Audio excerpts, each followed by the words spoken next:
Welcome to this video about Bhagavad Gita. Bhagavad Gita 700 श्लोकों वाला एक हिंदू धर्मग्रंथ है जो संस्कृत महाकाव्य महाभारत का हिस्सा है। ये राजकुमार अर्जुन और हिंदू देवता विष्णु के अवतार कृष्ण के बीच एक संवाद है।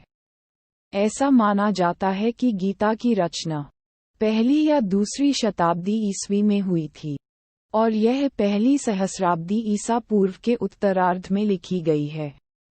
गीता पांडवों और कौरवों के बीच कुरुक्षेत्र युद्ध की शुरुआत पर आधारित है। युद्ध के कारण होने वाली हिंसा के बारे में सोचकर अर्जुन संशय में है। गीता को संजय ने राजा धृतराष्ट्र को युद्ध के ठीक पहले और उसके दौरान हुई घटनाओं को फिर से बताने के हिस्से के रूप में सुनाया था। गीता हिंदू धर्म में एक प्रभावशाली धार्मिक ग्रंथ है। हेनरी डेविड थेरोक्स, जॉन कीट्स और वाल्टर हेगन जैसे प्रसिद्ध लेखकों और यहाँ तक कि संगीतकार बीथोवेन को भगवद गीता के पन्नों में आराम और मार्गदर्शन पाने के लिए जाना जाता है। भगवद गीता, भगवान का गीत, हिंदू धर्म के सबसे महत्वपूर्ण धार्मिक ग्रंथों में से एक है और आसानी से सबसे प्रसिद्ध है।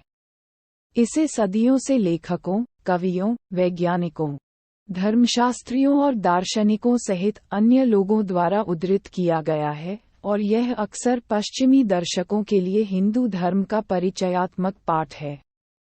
इसे आमतौर पर गीता के रूप में जाना जाता है और यह मूल रूप से महान भारतीय महाकाव्य महाभारत का हिस्सा था।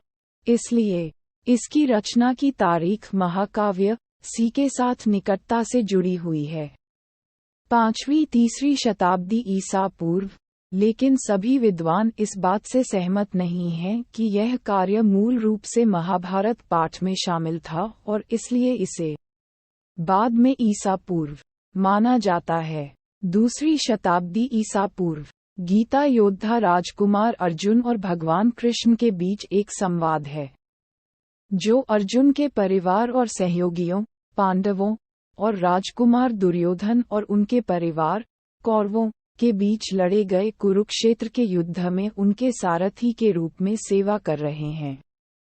उनके सहयोगी, ये संवाद कौरवों के सलाहकार संजय ने अपने अंधे राजा धृतराष्ट्र को दोनों युद्ध के मैदान से दूर सुनाए हैं, क्योंकि कृष्ण ने संजय को रहस्यमय दृष्टि दी है ताकि वह राजा को युद्ध देखने और रिपोर्ट करने में सक्षम हो सके।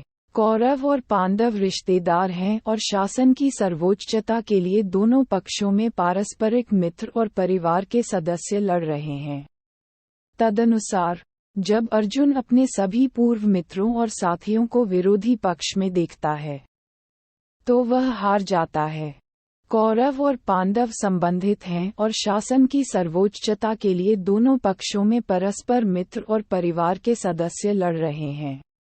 तदनुसार, जब अर्जुन अपने सभी पूर्व मित्रों और साथियों को विरोधी पक्ष में देखता है, तो वह निराश हो जाता है और युद्ध में भाग लेने से इनकार कर देता है, जिसके परिणामस्वरूप उनकी और कई अन्य लोगों की मृत्यु हो जाएगी। पाठ का शेष भाग राजकुमार और भगवान के बीच का संवाद है कि सही कार्य, उचित समझ और अंततः जीवन का अर्थ और ईश्वर की प्रकृति क्या है। अध्याय 10 और 11 में कृष्ण खुद को सर्वोच्च व्यक्ति के रूप में प्रकट करते हैं और अर्जुन को अपना विश्वरूप प्रदर्शित करता है। अर्जुन को कृष्ण द्वारा प्रदत्त दिव्य दृष्टि से विश्वरूप के दर्शन का अनुभव होता है।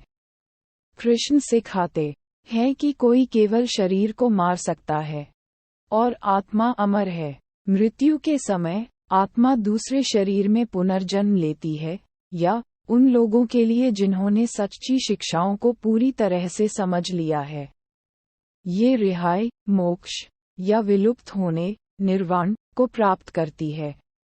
गीता उन दो मार्गों का वर्णन करती है जिनसे आत्माएं मृत्यु के बाद यात्रा करती हैं। एक बिना वापसी का मार्ग और दूसरा संसार में वापसी का मार्ग। इस वीडियो को देखने के लिए धन्यवाद। जाने से पहले लाइक, सब्सक्राइब और शेयर करना न भूलें।